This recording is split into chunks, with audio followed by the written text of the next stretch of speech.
So, you just landed a front-end developer interview. Now, what are you going to do to prepare for it? In this video, I'm going over my top 5 tips to help you prepare and set you up for success to getting that job you want.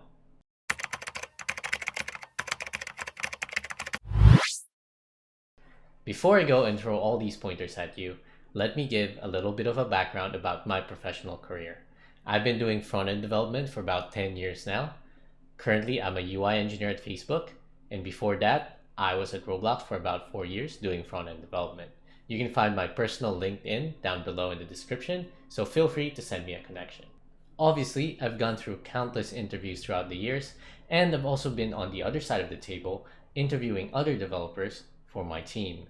So this list is a culmination of my experiences throughout the years, and it's a list that I always go back to whenever I have to prepare for an interview. So without further delays, here are the top 5 tips that I have for you to help you prepare for your interview. Number 1, JavaScript Fundamentals. Besides knowing how to write JavaScript, you also have to understand the keywords and buzzwords that JavaScript developers throw at you to make them sound super smart. I'm talking about closure, prototypical inheritance, cons versus let, the this keyword.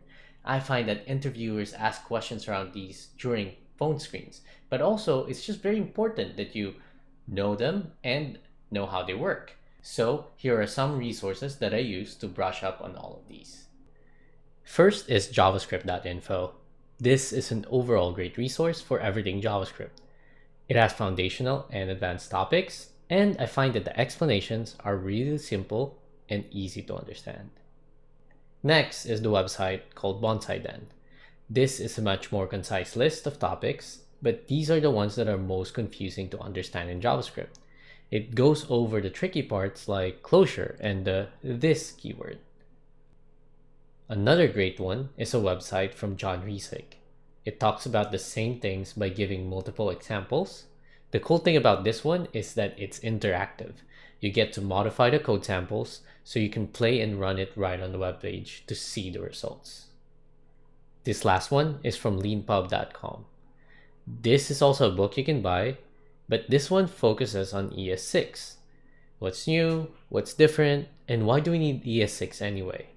What problems currently exist and what it solves. Number 2, practice your JavaScript. It goes without saying, you're gonna have to code. So after you brush up on those fundamentals, go ahead and watch every video on this channel. Seriously, you have no idea how many times I've asked or have been asked those questions. To elaborate on this, a great practice is to implement your own versions of tools and APIs that you use every day, like the Promise API, or going over to a library like Lodash and looking at the utility functions over there and creating your own. The great thing about doing this is that after you write your code, you can compare the results to that of what you are trying to imitate. Number 3, HTML, CSS, and other JavaScript frameworks. Prepare to talk about all of these because after all, you are interviewing to be a web developer. It's important to look back on your resume and see which languages or frameworks you claim to be proficient on or has experience with. It's fair that someone asks you about React if you claim to be proficient and has experience with React. Additionally, some interviewers might give you a UI or an image to mock or imitate. They are testing how well you are with writing your HTML and CSS. The best tips I can give for this is basically to just Google search for HTML, CSS, React questions, because I guarantee you your interviewer are probably reading the same articles that you will be reading. Number 4, data structures and algorithms. Sadly, I feel like front-end interviews can be harder than others sometimes. Not only do you have to review all the stuff that we've talked about so far, but you also have to practice your data structures and algorithms. I don't think I've been to an interview where I didn't have to solve a data structure or algo question. I know it sucks, but they're trying to make sure that you have good software engineering fundamentals. Fortunately, there's already so many resources out there that help you study for this. There's websites and books, and my personal go-to place is LeetCode. And just to clarify, they're not paying me, but I feel like their premium services are definitely worth it. I've used it for 1 or 2 months and I found the features very helpful. Number 5, system design. Now these probably you don't have to worry about too much unless you're interviewing for a senior role. These interviews are about designing large-scale systems from scratch and are very open-ended. The goal is to see if the candidate can narrow down features of a product, figure out the trade-offs between every decision, and gauge overall knowledge about making an application.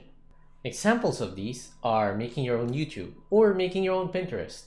So you can see you are supposed to somehow design this product within 30 minutes. So these interviews are very conversational where you are trying to come up with an agreement with your interviewer about which core products you are supposed to implement. There's actually a lot of videos in YouTube about system design, so I encourage you to go look that up and watch those, especially if you know that you're going to be dealing with interviews like these. So, there you have it. Like I said, these are the things that I keep going back to whenever I have to prepare for a JavaScript interview. Let me know in the comments if there are things you want to add or if you want to share your experiences with others in terms of going through a JavaScript or front-end interview. Again, don't forget to subscribe to get notified about my future videos, and please go and watch the other videos in this channel because those are sure to help you prepare for your interview. Alright, till next time.